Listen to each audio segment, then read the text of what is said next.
Welcome to the Sri Vidya Temple, one of the foremost Devi temples in the world. The Divine Mother resides here in the form of Sri Rajarajeswari. When devotees come to this temple, they are invited to participate in the puja in almost every possible way. There is no hesitation based on gender, caste, or creed.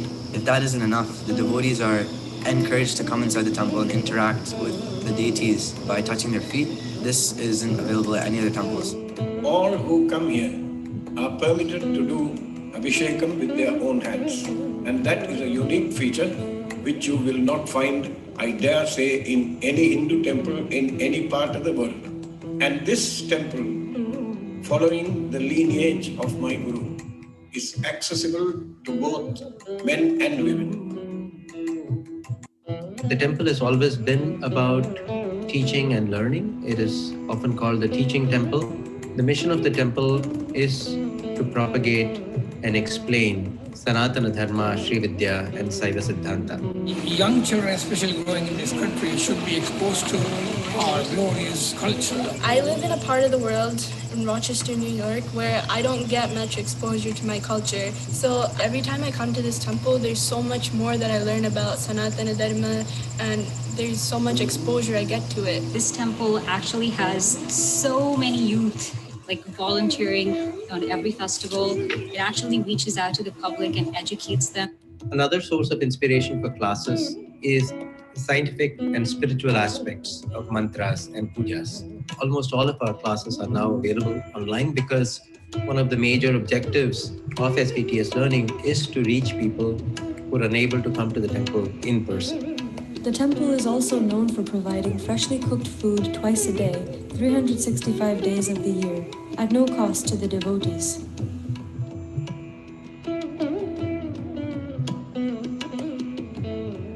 Within the last 20 years that we have been here, we found that we have run out of space. And we need to locate the Devi in a more permanent abode. When you built a temple, especially the granite temple, that energy in the temple will be there lasting for thousands of years. Rajagopuram temple, it's really, really important. It is for us. We need to save our scriptures. We need to save our spirituality. There is an ardent following of Mahaperiyava, a Kanchi Peethadipati at a time, and he once stated that one of the best things you can do in your life is to help aid in building a temple. Nobody can build a temple on their own, but collectively it can get to that point much faster if everyone's willing to contribute. There's no small contribution and a big contribution. Everybody should contribute to the best of their financial ability and make this a reality in our lifetime.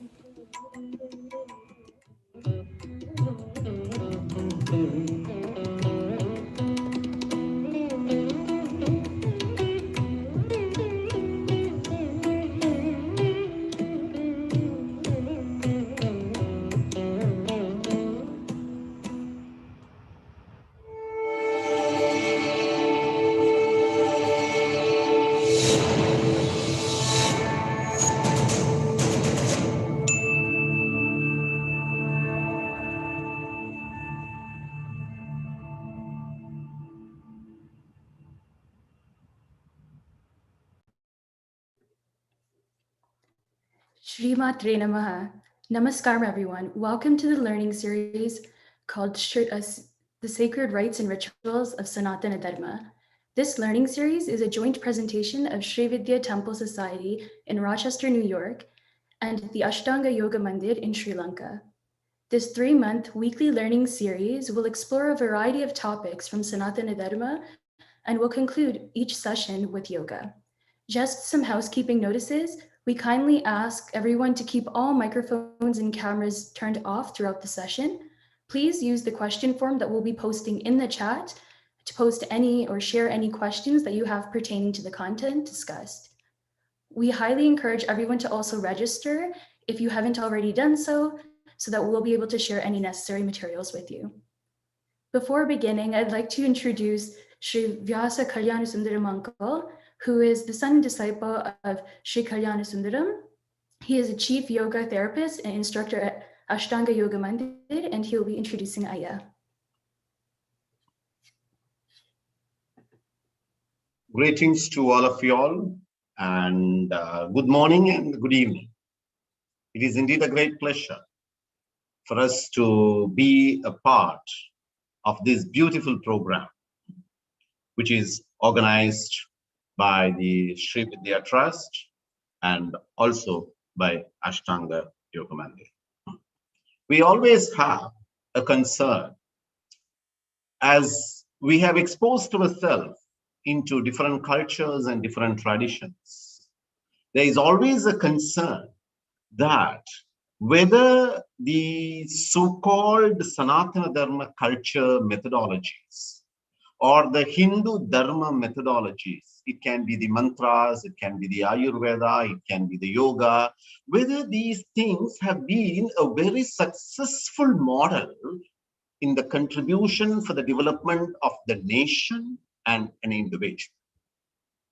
Because as everyone at the present always considers the growth of an individual or a country based on the GDP and the power of the currency. There was a research which I would like to tell you and emphasize, which was done by the World Economy. It was called as the Millennial Perspective, which was organized by the Organization for Economic Cooperation and Development, OECD countries. About 54 well-developed countries are members of that. It did a development center studies which said the world economy, a millennial perspective, which was completed in the year 2001 by Professor Angus Madison and Professor Paul Byroch. It is called as a global economy, history, urban history, and historic demography, which was from 1750 to 1900 years. And what was the results which showed in that is that in the gross domestic product, various countries were taken, but only 4 major countries were taken into a very primary concern. One was India, China, United Kingdom, and USA. And you know what was the results of it? In year 01, India's GDP was 34%. In the year 1000, India's GDP was 28%. In the 1400, India was leading. In the year 1500, India was leading in the GDP. In 1600, China was leading. In 1700, India was leading. In 1750 years, that is in the year 1750, India's GDP was 24.5%. China was 34%. United Kingdom was only 1.8% of the GDP, and USA was 0.1% only. In 1830, it was 24.5 for India. Only in the year 1900, India's GDP became 1.80, China became 6.2, United Kingdom became 41%. What does it indicate? It indicated at the time of the colonization how the wealth was managed by different countries. So this gives us an indication that the Eastern agricultural methodology, very specifically the Sanātana Dharma methodology, whether it can be in agriculture, in architecture, in astronomy, in chemistry, or in mathematics, or even in medicines, or like basically we focus on Ayurveda and in Siddha, and metallurgy, physics, shipping, and navigation. You take even in the yoga culture, all these great methodologies has been a successful tool. And you can always go into the reference that Egyptian Roman parliamentary record, Marco Polo travel record, 1934 Bank of International Settlements, May 17, 1930. All these records gives us an indication that every tool of the Sanātana Dharma has been a very successful model in the history. And today, our respectable Haranaya is going to teach you all in that one of the most successful methodology of the Hindu rites and the rituals of the Sanātana Dharma, which will make not only the individual's growth, the family growth, and the nation's growth. As you have seen, wherever the Hindus have traveled, they have always made that country a country of glory. They have made the culture, the families, the individuals as personalities to be proud of their culture and all their other aspects. Today, the series of lecture which is to be presented to us by his respectable Haranaya, will give us a glimpse of knowledge, will give us the confidence that these things will always uplift every individuals and every family in their endeavor. Once again, we thank the Sri Vidya Trust organizers for organizing this whole process in a wonderful way. And please inform all your friends, devotees, members, relations, get your children to come and try to understand what great glory we have in each of these aspects of the rites and rituals which is to be taught you. Thank you very much.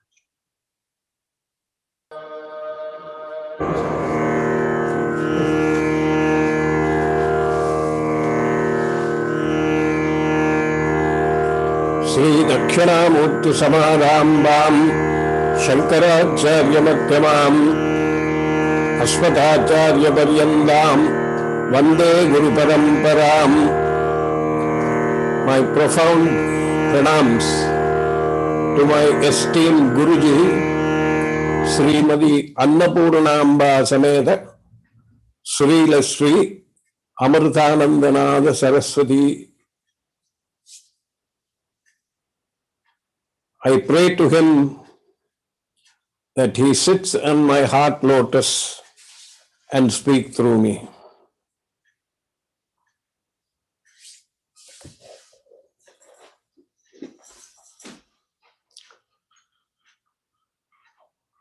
The Sri Vidya Temple was founded on the principle that everyone has an equal right to approach the Divine Mother and obtain her grace. That means man, woman, child, teenager, old man, old woman, no caste, no creed, no difference in nationality, everyone had an equal right to reach her, which falls exactly in line with the ideals of Sri Vidya. Sri Vidya does not distinguish between people. If one has the interest deeply rooted and has the prarabdha karma, the Divine Mother will lead that person to the knowledge and give the opportunity to become one with her. Aikya Anusandhanam. This is the end of Sri Vidya. So, keeping this in mind, my esteemed Guru gave me a lifelong undertaking when I was about to leave the African continent, where both of us had gone to find work. Before I emigrated to the United States, when he initiated me, and I did Sashtanga Namaskaram to him and asked him sheepishly, what kind of Guru Dakshina do you expect? And he smiled and he said, the only type of Guru Dakshina that I expect from you, whatever experience you get from what I teach you and your practice, you must share with everyone without any restrictions. The mother will tell you who to give, who to share the mantras and the knowledge with. So, when we settled down in the United States, we started performing the Navavarana Puja, which is the highest in Sri Vidya.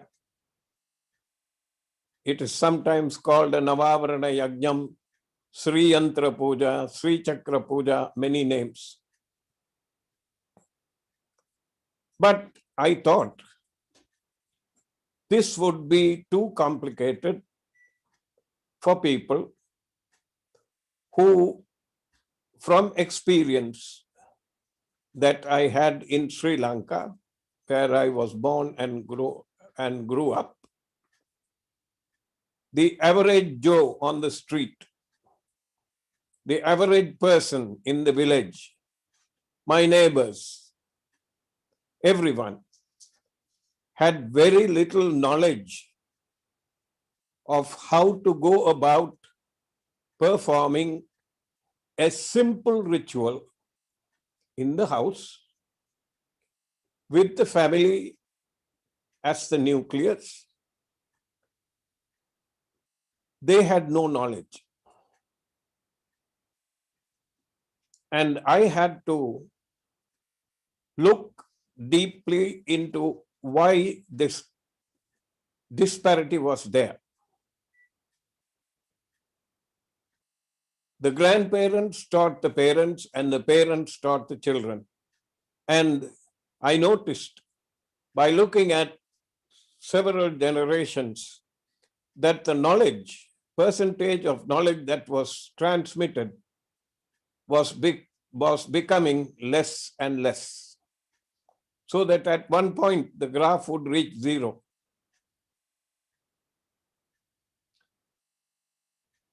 Now, the Divine Mother had already prepared some things that I could carry with me to the States. In the 60s, after I met her,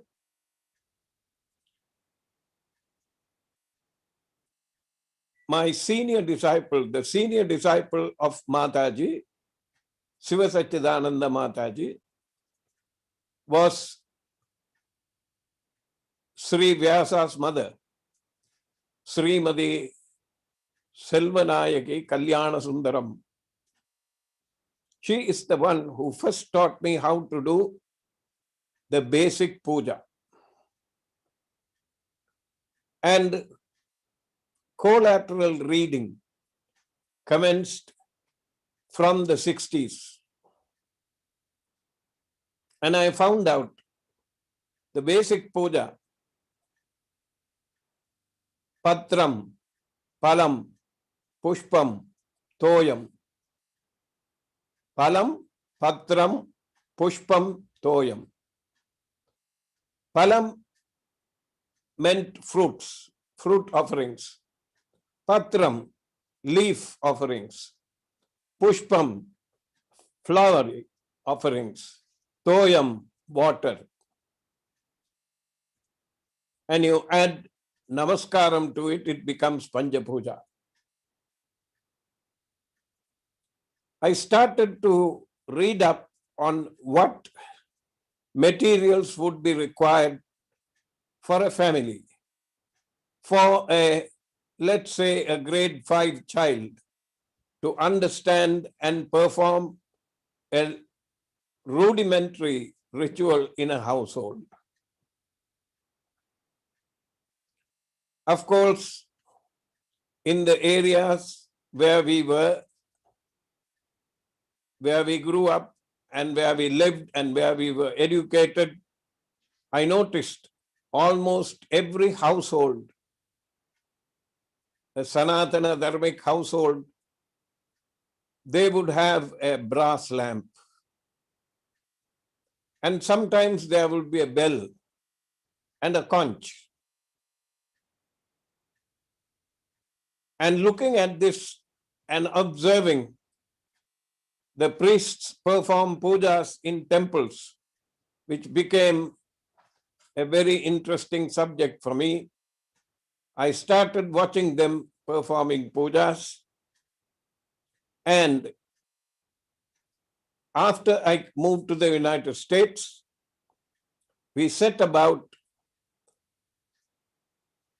collecting articles that would enable us to sit in one place and perform a basic ritual without having to get up in between to go and fetch other articles. So we had to put together a puja tray. This puja tray is something that is very common. If you look at the puja trays in temples, in houses, in very elaborate fashion, some of them will be placed. Now the puja tray alone, there are various articles in the puja tray. Here is something that you would need. If you look at the graphic on the screen, number 1 says dhupam, that's incense. Number 2 is deepam. You can say eka deepam. Number 3 is camphor. 4 is ganta, the bell. We will individually analyze each of these. Number 5 is kunkumam. 6 chandanam. 7 akshatas. 8 acamana patram. 9 pancha patram. 10 argya patram. Camphor. And the puja tray itself. Now these are essentials. If you start looking at the composition of this puja tray, you will notice most of it is in brass, because that would be relatively cheap to buy these. When I was in Sri Lanka, such a puja tray without any fancy metals, like a panchapatram will be made in brass, you will see that it's a copper alloy, zinc and copper together, and is quite durable. And it is relatively resistant to corrosion, and as a result has been often used as a substitute for gold. Now, when you think of a brass panchapatram or a brass vessel that you see on the screen, it has to be kept polished, gleaming. If you let it become clouded over with oxide, then it no longer retains the characteristics of this, of what you are going to use it for. The next one, let us take the panchapatram, the acamana patram. The acamana patram is usually, for our purposes, is a copper panchapatram. The acamana patram is something that one would use for purification before the puja. If you look at the picture there, it's copper. All the details are there on that. Electronegativity, melting point, boiling point, all of those are there. Copper can be found in drinking water, foods and air. Copper as a trace element is essential to human health. Copper is used in the industry for electrical equipment, wiring, piping, and industrial machinery. Now, this copper vessel, when you have, it has to be kept polished, not just the outside, but inside too. When you have copper panchapatram and you fill it with water, it starts to react. There is atmosphere. In the atmosphere, there is water vapor, carbon dioxide, and oxygen. Copper reacts with it and forms cupric hydroxide and cupric carbonate. Now, when the cupric hydroxide enters the body, it is said to purify the body, purify the sympathetic nervous system. And there are various methods in doing Acamanam. What is prescribed in the Shastras is that amount of water that is the size of a small seed, like coriander. That amount of water is taken and the mantra goes Atma Tattvaya Swaha. Let me recite the nature of consciousness. Vidya Tattvaya Swaha. Let me recite the nature of knowledge. Shiva Tattvaya Swaha. Let me recite the nature of the all-pervading Brahman. Then you say Sarva Tattvaya Swaha. In the palm of your hand, with every sentence, every line, you take a drop of water and sip it. And of course, when there is a practical demonstration, you will see how the water should be sipped, how your fingers should be kept and cupped so that nothing flows outside. And one must remember, if you are somebody who worships Mahavishnu, you will say Kesavaya Swaha, Narayanaya Swaha, Madhavaya Swaha, Govindaya Namaha. If you are like me, if you are a Devi worshipper, you can say, Aim Atma Tattvaya Swaha, Klim Vidya Tattvaya Swaha, Sauhu Shiva Tattvaya Swaha, Aim Klim Sauhu Sarva Tattvaya Swaha. Now, it is important again for me to remind you that the inside of the copper vessel should be gleaming. If you use ash from the cooking fires that is normal in Sri Lanka, in the villages, or you can use vibhuti to scrub it. And if it still will not shine, use a drop of lime juice with the vibhuti. And if you scrub it, it will become clean. These are practical things that are there. Now, I need to tell you that the Acamana patram is usually 95% of the time, it is not a separate vessel. I repeat, 95% of the time, the Acamana patram is not a separate vessel. In the tray, you will see Pancha patram.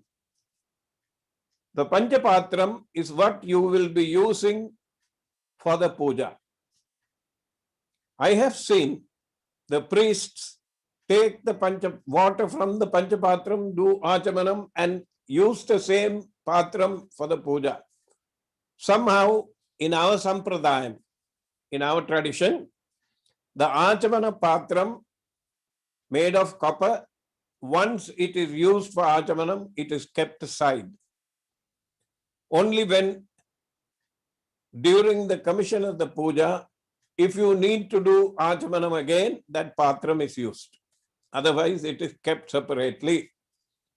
In this puja set, Panchapatram is there. You look at it, the spoon that you see is shaped like a cobra with a scoop at the end.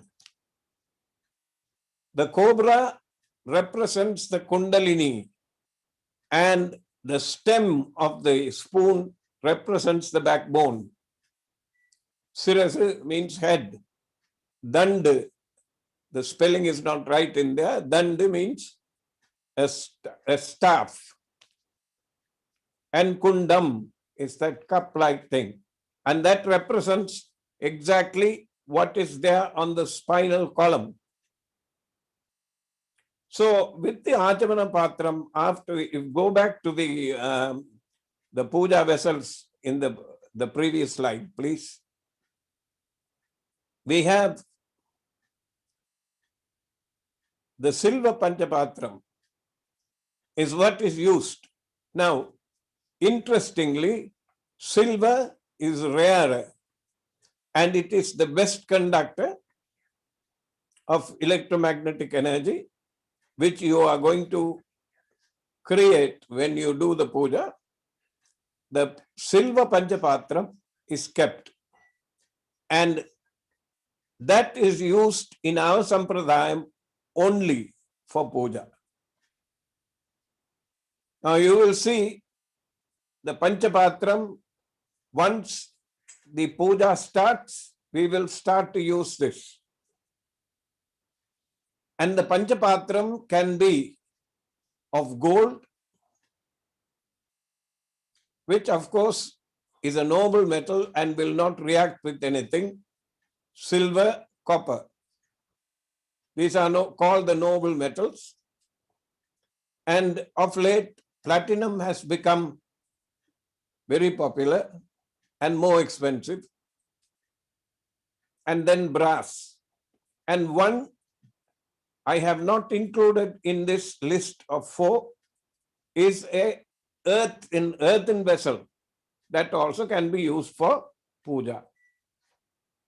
And you will see the Panchapatram is labeled the Udrani. That spoon is called an Udrani. Siraha means head. That's a cobra's head. Danda means the backbone and the kundam. And inside the water are the 7 oceans and the sacred rivers that run on this planet. And you will see Vishnu is at the top of the vessel. At the throat region is Rudra.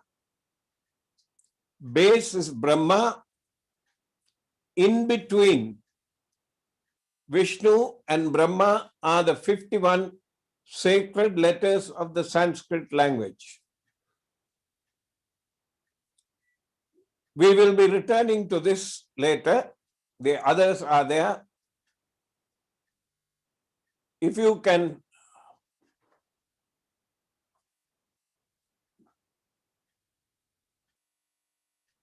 most of the vessels that you see here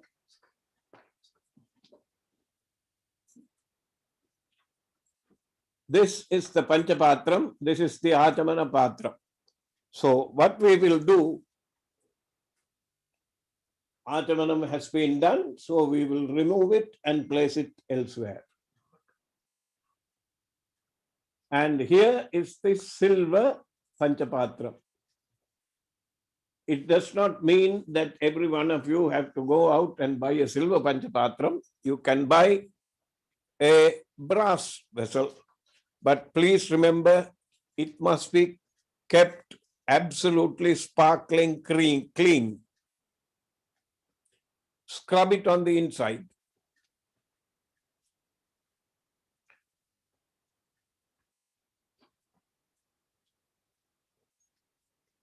Okay.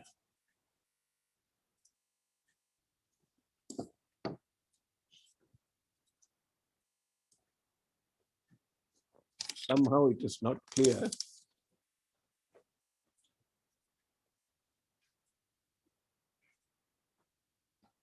Anyway, let's go back to the slides on puja vessels.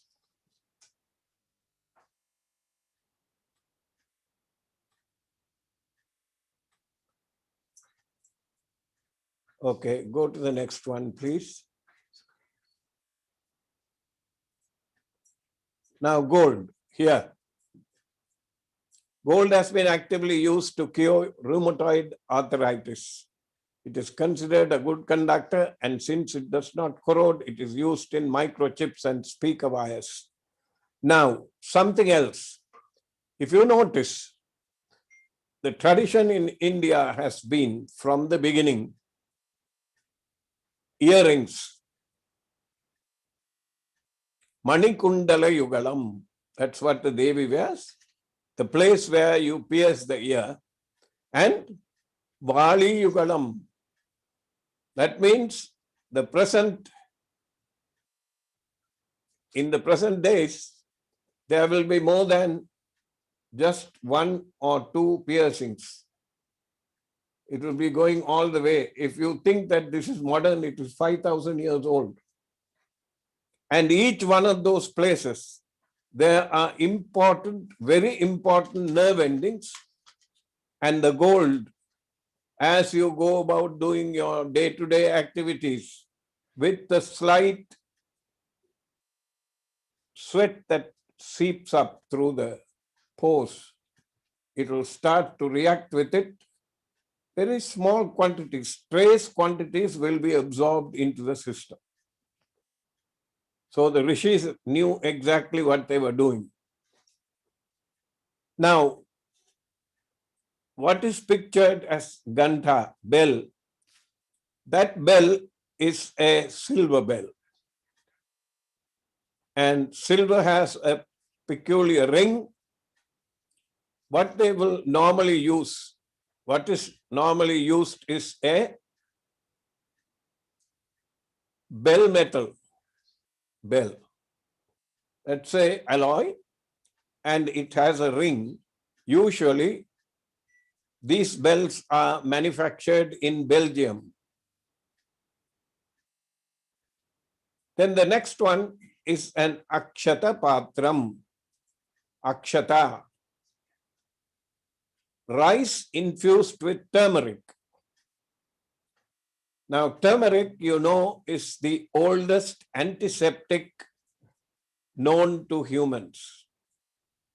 It is used profusely in all the cooking, right from Nepal to Kanyakumari. The active reagent is curcumin, C21H20O6. Turmeric has been used in cooking, in dyes, and traditional Indian medicine. Research has revealed that curcumin has anti-tumor, antioxidant, all of those things, anti-arthritic, right? Anti-inflammatory properties it has. So many things. Now, this akshatas, the turmeric is mixed with the rice with a drop of ghee so that it will stick together. And it is used in puja. One of the reasons why it can be used is not everybody has access to flowers. Of course, back home, you could go out in the garden and you can pick some flowers, but in other places it becomes difficult, and these days not everybody is able to afford to go to the market and buy the flowers. So the akshatas are used, and these akshatas do not go to waste. They are collected, and once the akshatas are collected after, let us say, a month of daily pujas, it can be used in the cooking. And you will have, all you will have is yellow color rice, and it is absolutely healthy. Plus, the vibration of the mantras will go into you. Next slide, please. You see the chandan and kunkumam. Chandanam is used in place of perfume, and it is cooling in nature. And very often, the chandanam is placed exactly smack between the eyebrows, where you will see, if you can see me on the screen, where you see me with the tilakam. And kumkum is placed on that. That area becomes, when you start doing mantra japam and you become aware of the Ajna Chakram, the center between the eyebrows, that place becomes active, and you need to be periodically reminded of that throughout the day as you carry on doing your normal duties. Once the chandanam has dried up, it will start to break up, and you will feel throughout the day as though an ant is crawling in that region, and your mind will be brought automatically to focus in that place. Then next to it, you will see Naivedya Patram, Tamram, Swarnam, gold, Rajatam, silver, Tamram, copper, Patram, leaf, and Mattikam, earth. Please remember, the earthen vessel is as valuable as the gold one. For that reason, it is called Swarna Patram. Naivedyam or any other puja vessels should not use steel. Stainless steel has become the fashion these days. Everything from pots to lamps to panchapatrams to uddarinis to trays, everything is made of stainless steel. Stainless steel should not be used for puja. I see even in the temples, without thinking, they will use stainless steel pots. The chambus, the chambu that is used, chambus that are used in temples. Look at this steel that is Fe and chromium, 10% chromium, alloy based on iron and chromium. Chromium oxide forms an invisible protection layer. That is why it does not tarnish. But this can damage your spiritual body. In the Panchakosham, Panchakoshantarasthida Nissima Mahima Nitya Yavana Madasalini, this Panchakosham will be damaged. Jnanamaya Kosham will be damaged. Anandamaya Kosham will be damaged if you start using these Panchapatrams, or if you use the kalasams for this. In addition to chromium, different steel alloys have different additional metals such as manganese, aluminium, etc. Steel, stainless steel, and other iron products are not to be used in this puja. One should not use in the pujas. And you will notice that as you go along, the clay pots are used in a variety of Ayurvedic treatments, and they always have a particular quality, that is, something like water will seep through them, and the outside of the pot itself becomes cold to the touch. And that water, the minerals that are there in that earth will slowly seep into that water.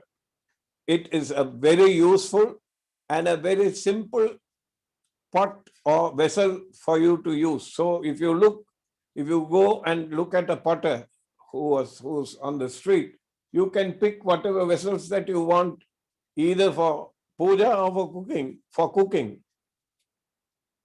This is very valuable. And it will not cost you that much money. Now, the dhupam that you see there is also copper, and we have used something. These are artificial things that are being produced now. Very difficult to find the original hand-rolled incense. One place that you can get hand-rolled incense is the Arabinda Ashramam in Pondicherry. They have a variety of hand-rolled.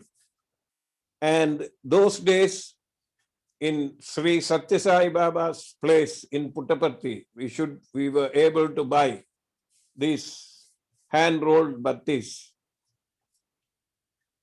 Eka Deepam.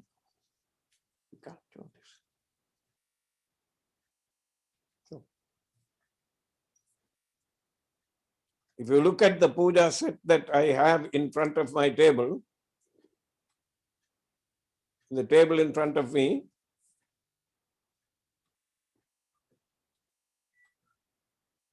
okay, there, this is the Ekadipam. This particular lamp is from Kerala, and you see the knot made, especially if you are very specific about getting these type of things. You know, there are so many little things that you have to learn to look out for. This is one of those things. If you find the thing with the knot, the lamp is said to produce. When you are doing puja, even if you make a mistake, the dosham will not come to you. And the oil that you use usually is sesame seed oil. In Tamil, it is called nallennai.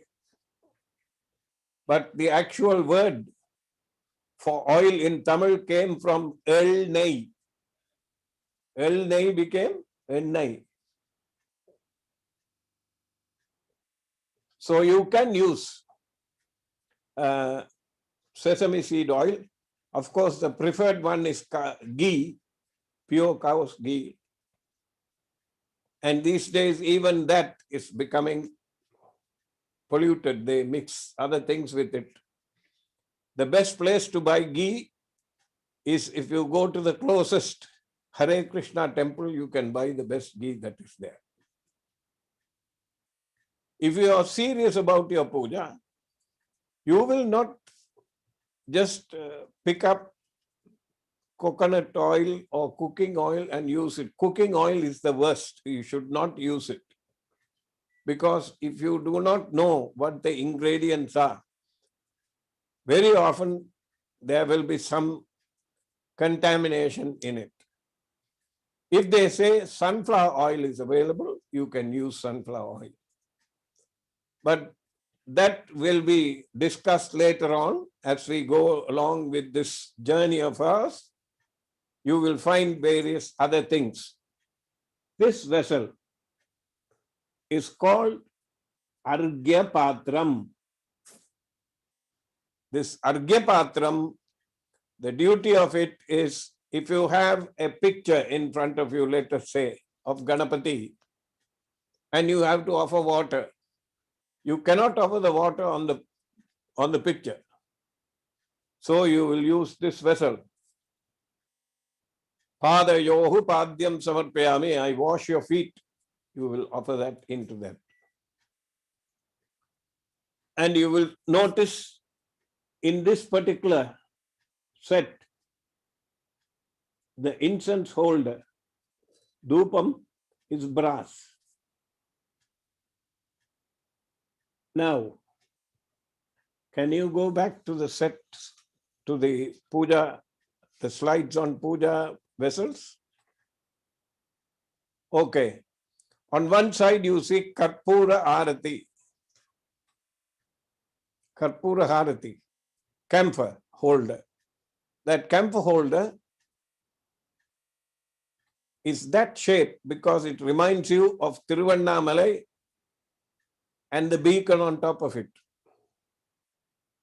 Many people don't. We have just taken it for granted so that all this knowledge is gone out. Then there is Panchaharati. Panchaharati describes the yearning that the consciousness has through the 5 sensory windows to merge with the Devi. And pure camphor will burn without residue. If pure camphor burns without residue, it means the yearning has resulted in you completely merging with the Almighty, who is not visible. And there's nothing left at the end. But these days, just so that they can make the camphor and make it into shapes like little pills, they add naphthalene. And the naphthalene will produce gobs of black smoke containing carbon. And for somebody like me, who has been doing puja for the last 45, 50 years, if you look at my lungs, they will be pitch black because of the camphor. But the pure camphor is what you can get. In Colombo, if you go to C Street, you can buy raw camphor.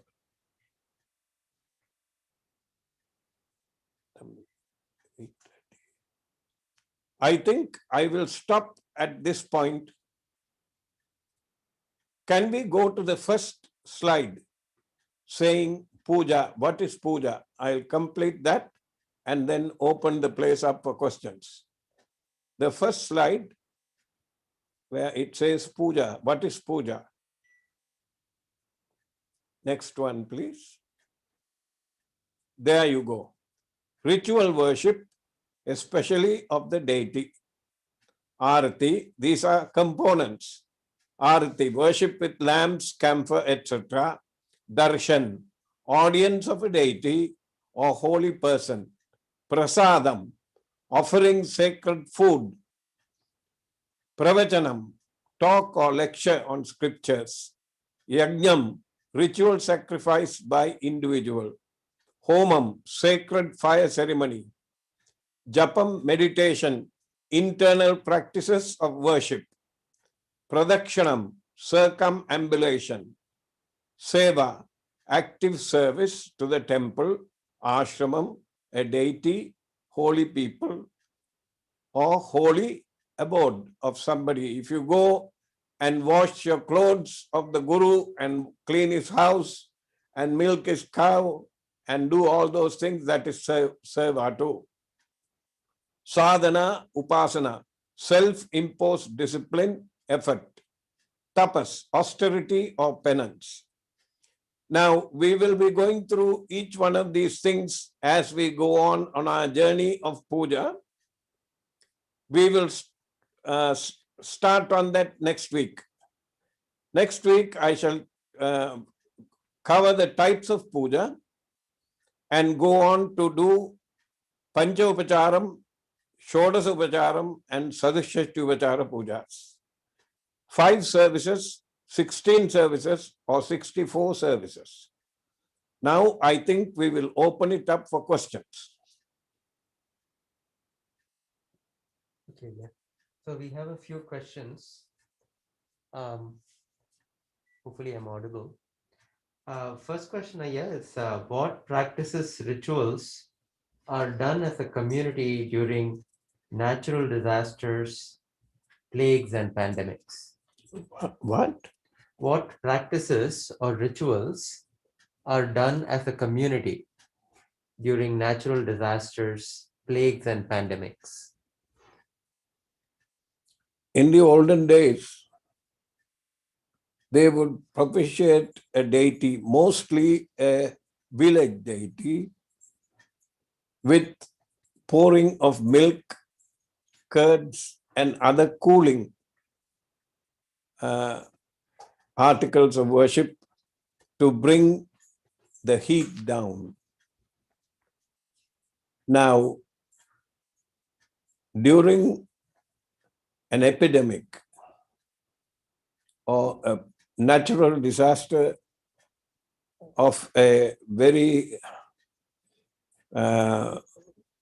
contagious type of thing, what they would do is they would perform homam. This yajnam or homam that is done will purify the atmosphere. Let us say in the whole village, if there is a particular disease that has spread, they will clear the atmosphere by using specific herbs into the fire and with specific mantras. That is how they took care of it. And of course, in the old days, it was the village that was the center. Now the villages have become amalgamated into cities, and some of the cities have become mega cities.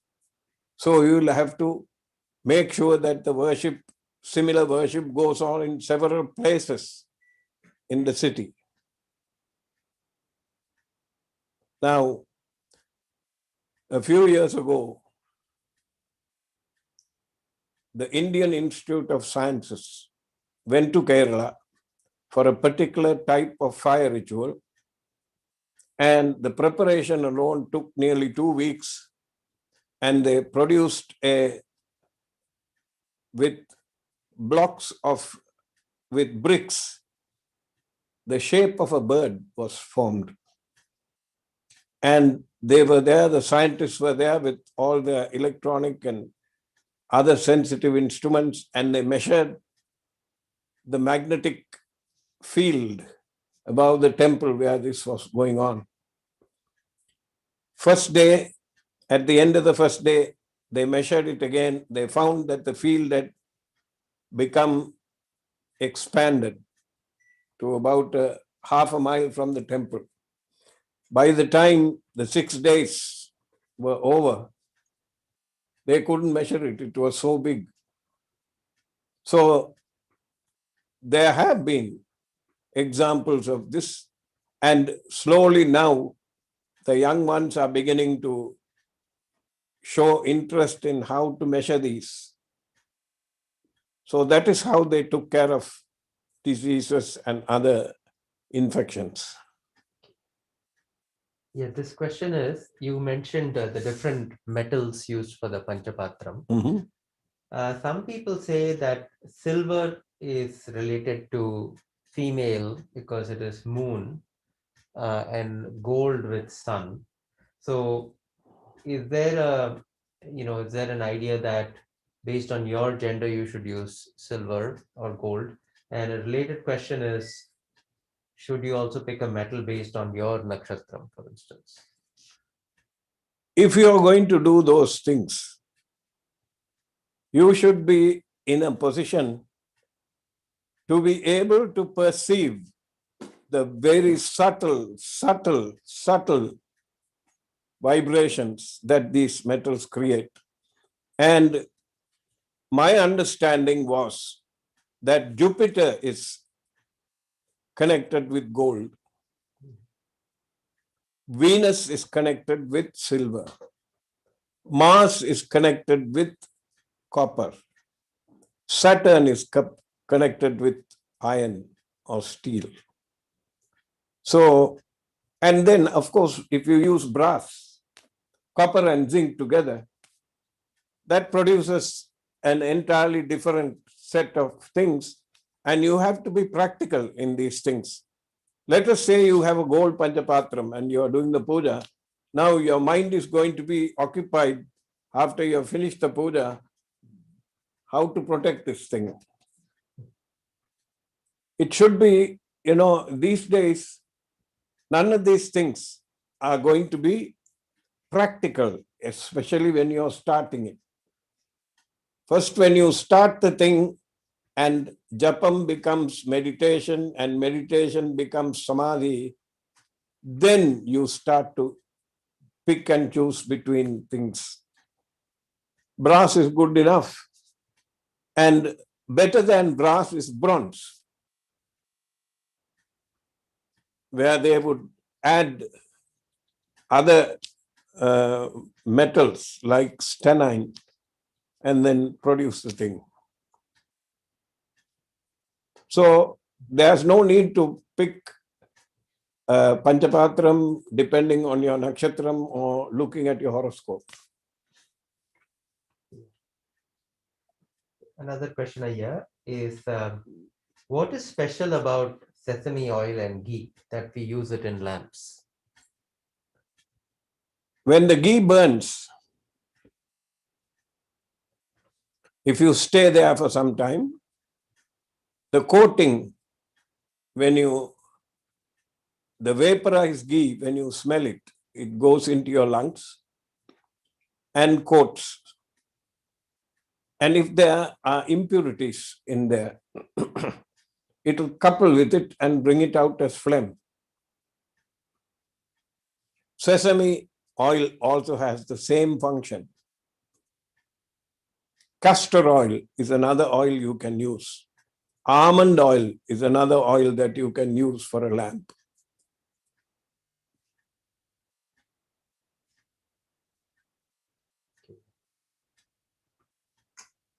This question, I guess, more about the setup for a puja. So let us say you've set up for a puja and a child or a pet disturbs the materials and offerings. What should you do? Do you clean and start the puja again? If a pet disturbs it, you have to clean and start again. But if a child disturbs it, that's okay. Continue.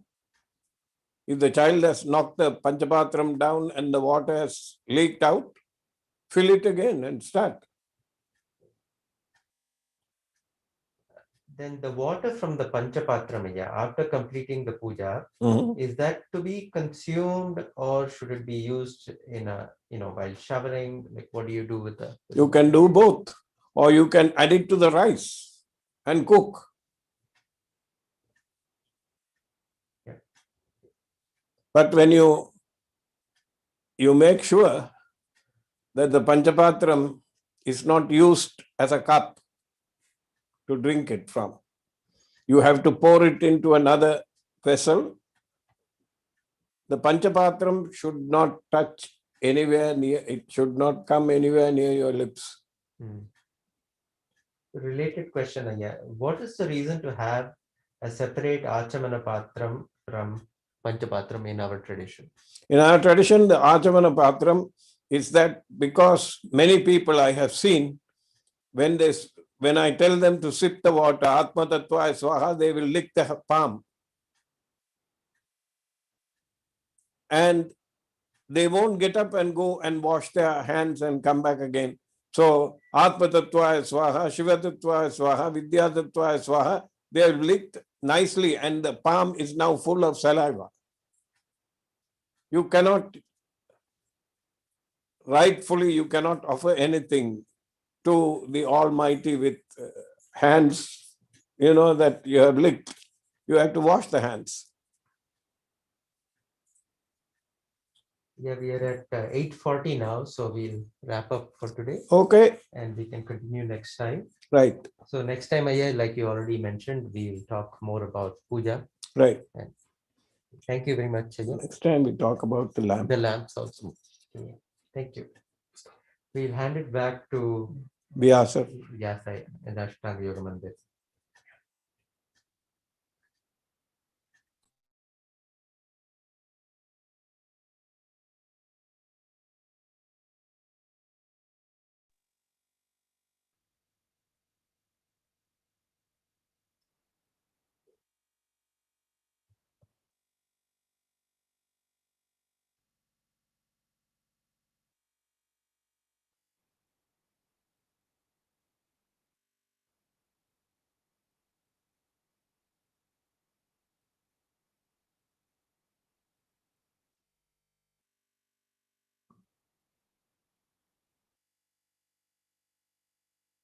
Greetings to all of you all, and once again, my pranams to Haranaya.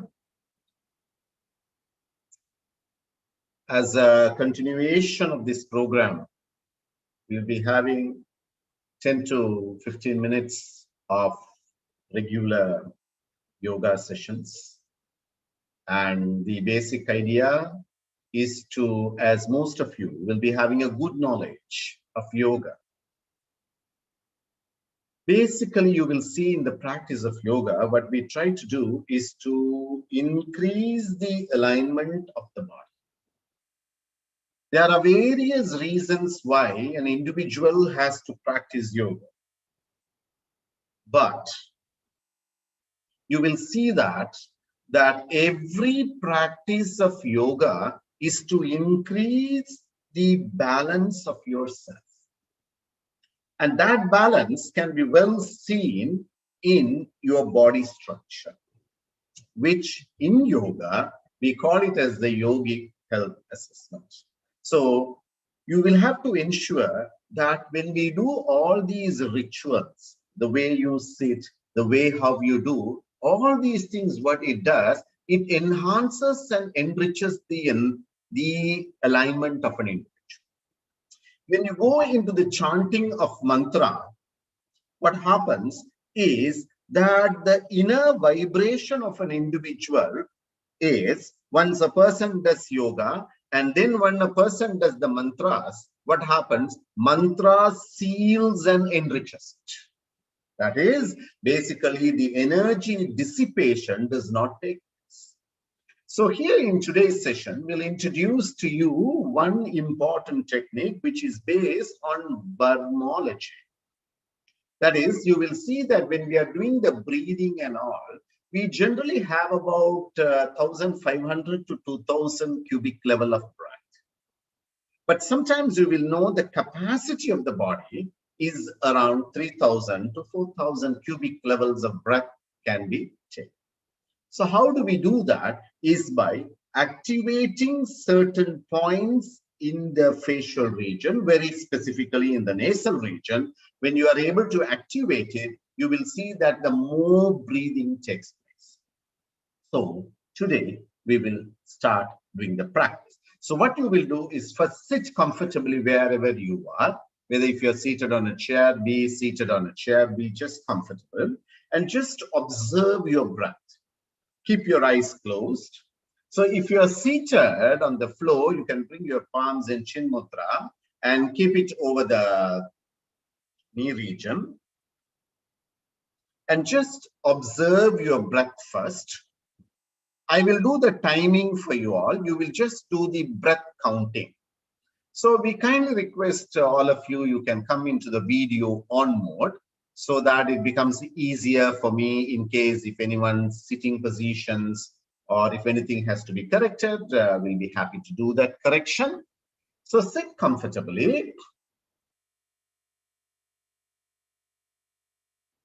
Just observe your breath. You will observe your breath. You will not take conscious breathing. You can see the breath flow moving up and down. You can observe the temperature of the breath. You can see in the surface of the nostril region, whether in the both nostrils that the air flow is there. You can observe very well whether the whole process of the breath is relaxing and soothing. You will see that for most of the reasons, that is any nerve related concern, this is the primary breathing practice which is done. People who have high blood pressure, or people who have frequent headaches, people who have frequent eye related pains. Sometimes we are forced to observe the screens for a very long time due to our profession. And so that by that what happens, the eyes gets affected, and because of that what happens, the sleeping pattern gets disturbed. The rhythmic flow, the circadian rhythm in the human body gets disturbed. So for all these purposes, we just start observing the breath first.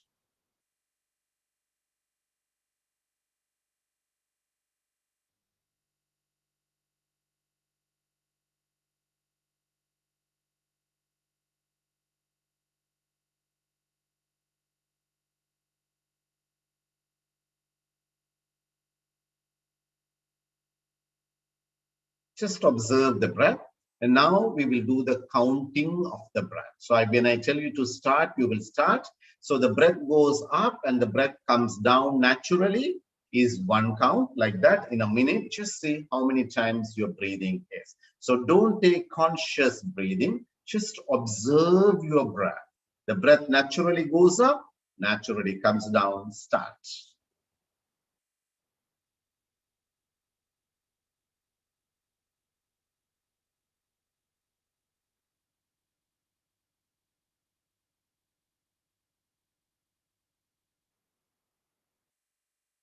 No compulsion of the breath.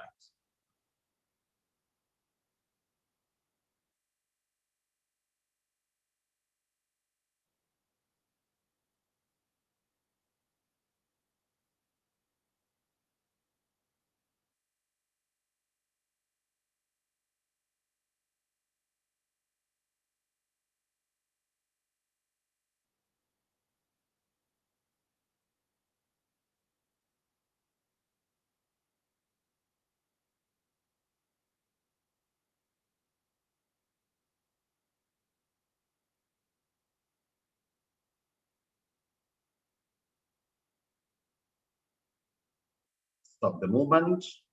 Relax yourself and slowly open your eyes. And those who are comfortable, just slowly you can put it in the chat. What was your breathing count for a minute?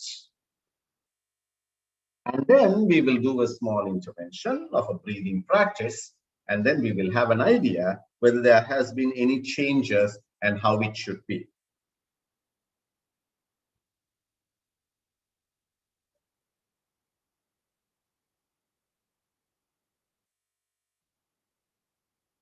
So you will see that there is a specific breathing count. That is, basically, you will see that in a minute, if you are able to have about 12 counts, is great. Sometimes if it goes up to 15, that is fine. But if it is beyond 15, it is an indication that your system is a little bit tired. That's all. It's an indication. So by just observing your breath for a minute, if it is less than 12, your system's alignment is great. If it is between 12 to 15, your alignment is good. If it is beyond 15 to 20, that means your alignment needs a little bit attention. And if your breathing is more than 20, that means you need to take special care of your breath. But these are not disease indicators. Keep that in mind. These can be brought back into normal by very effective breathing techniques. And now what you will do is you will slowly take your middle finger, observe, and then just place it in between the eyebrow region. That is where we call it as the region of the tilak. And then slowly just press it around that region for 27 counts clockwise, slowly. So you will use your middle finger, you will place it in between the eyebrow region in the most softest manner. You will slowly start doing a circle. That circle will be of 360 degrees of circle. You have to place the middle finger in between the eyebrow region.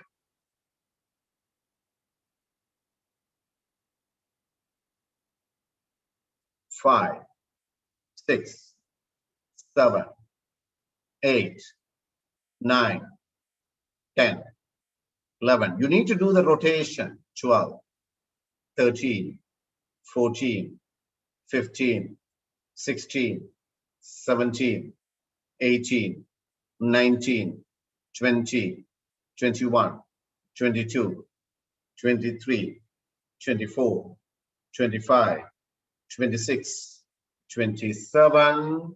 Relax yourself. Bring your hands down. And now slowly use your thumb and then place it on your right nostril. And then you will start to rotate 27 times clockwise. And then you will do it anti-clockwise. Then after that, you will use your fourth finger and the fifth finger and then place it over the left nostril and then slowly start rotating, do a circle. So you will see that around the nostril region, there are very important 5 Dharma points based on the 5 elements in around the nostril region.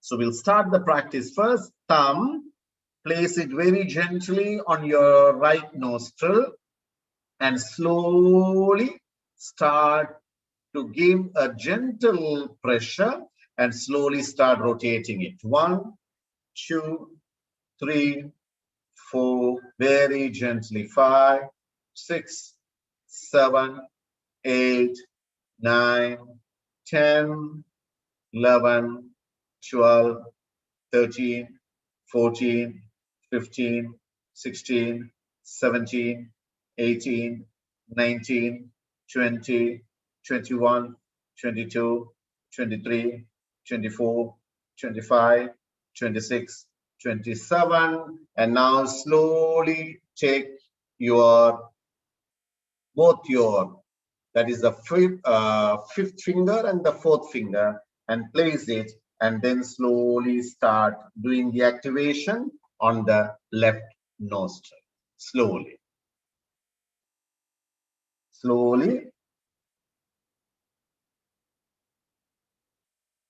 Very gently, very gently. 1, 2, 3, 4, 5, 6, 7, 8, 9, 10, 11, 12, 13, 14, 15, 16, 17, 18, 19, 20, 21, 22, 23, 24, 25, 26, 27. Relax your hands. Observe your nostril region.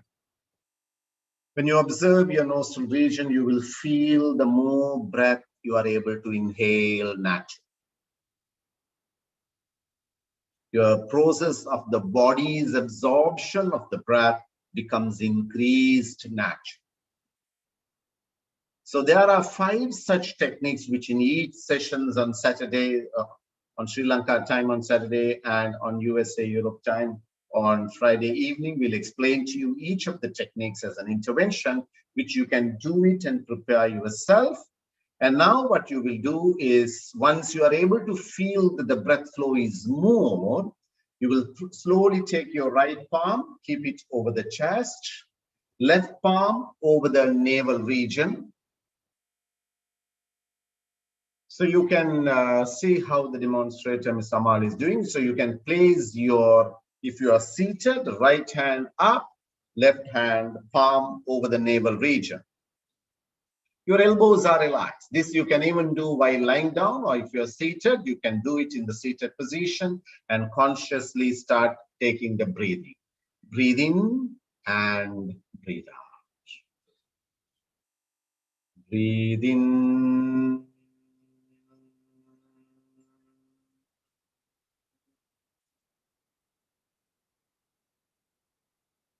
Breathe out.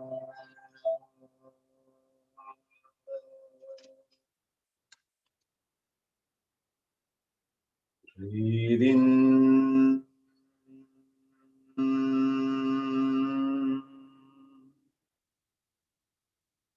Breathe out.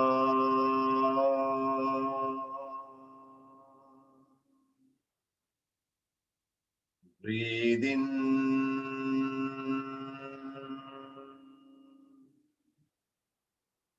Breathe out.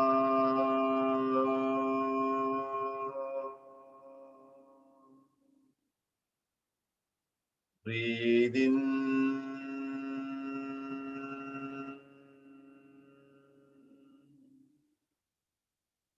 Breathe out.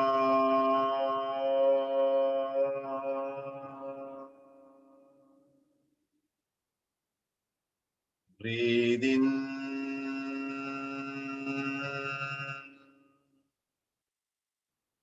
Breathe out.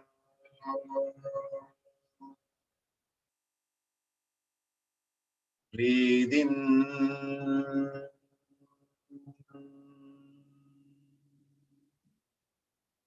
Breathe out.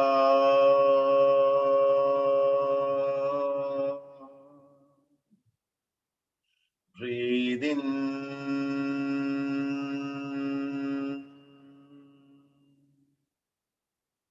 Breathe out.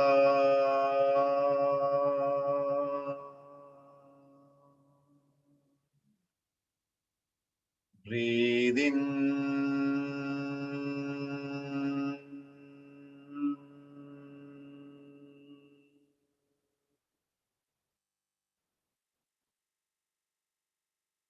Breathe out.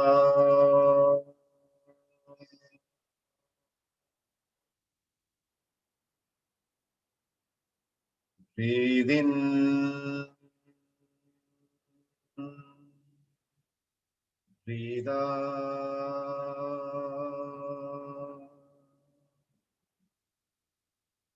Slowly bring your hands down, relax yourself. When you do around 15 to 27 times of this breathing technique, which is called Dirghaswasa, you will see that your breath rate comes down. That is, basically, you can bring your breathing between 8 to 12 counts. So when you're able to bring that breathing to 8 to 12 counts, and especially when you're doing the yoga practices, whenever you're doing your pujas, whenever you're doing your meditation or prayers, whenever you are having your food consumption, and especially when you go into the sleep, that is when you go to sleep, you need to ensure that this 8 to 12 of breathing count is brought into the system by activating the most important vital points, and also by doing the Dirghaswasa. When you are able to include this process, you will see the whole body's rejuvenation process. That is basically the circadian rhythm, the ultradian rhythm, the infradian rhythm in your body will start to get itself activated in a most aligned manner. So we will end up this session today with this basic knowledge on yoga, and hope to see you all next week for the talks of Haranaya, followed at the end with the yoga session. Thank you very much, and God bless you. We will finish the session with 3 mantras. With 1 deep breathing, with 1 Omkar, with 3 Shakti mantras.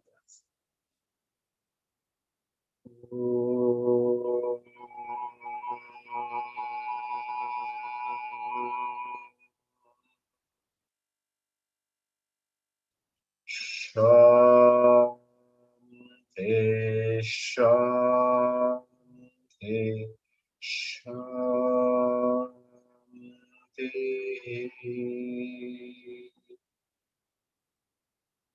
Respect and pranams to Haranaya and all the volunteers who have organized this program beautifully. So thank you all, and see you all in a beautiful session next week.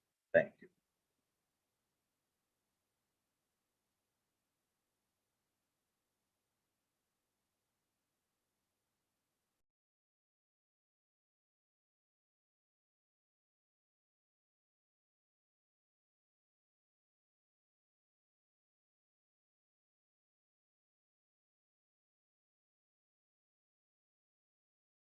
Has its spiritual roots established in Sri Lanka since 1953, as initiated by the Mahamandaleshwara Sri Swami Sivananda, belonging to the Saraswati order of Sannyas of Sringarimath.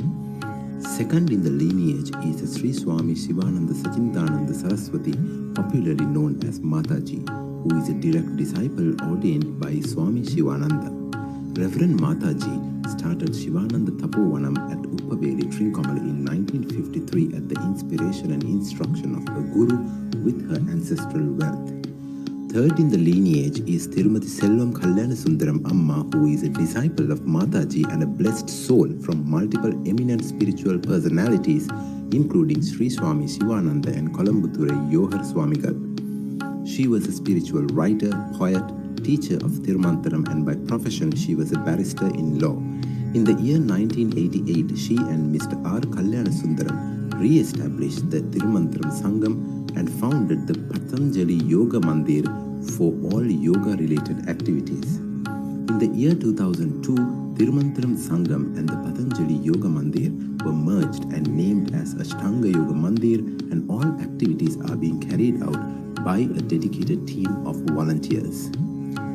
The Astanka Yoga Mandir is one of the founding members of Asian Yoga Therapy Association, which is one of the eminent yoga therapy association which comprises yogis, scientists and scholars. AYM is one of the pioneer yoga knowledge center in Sri Lanka for offering diploma and advanced diploma education programs. AYM had been collaborating since 2005 over the Yoga Asana Championship, which is a nationwide as well as internationally represented event in association with Swami Vivekananda Cultural Center and Cultural Unit of Indian High Commission of Sri Lanka.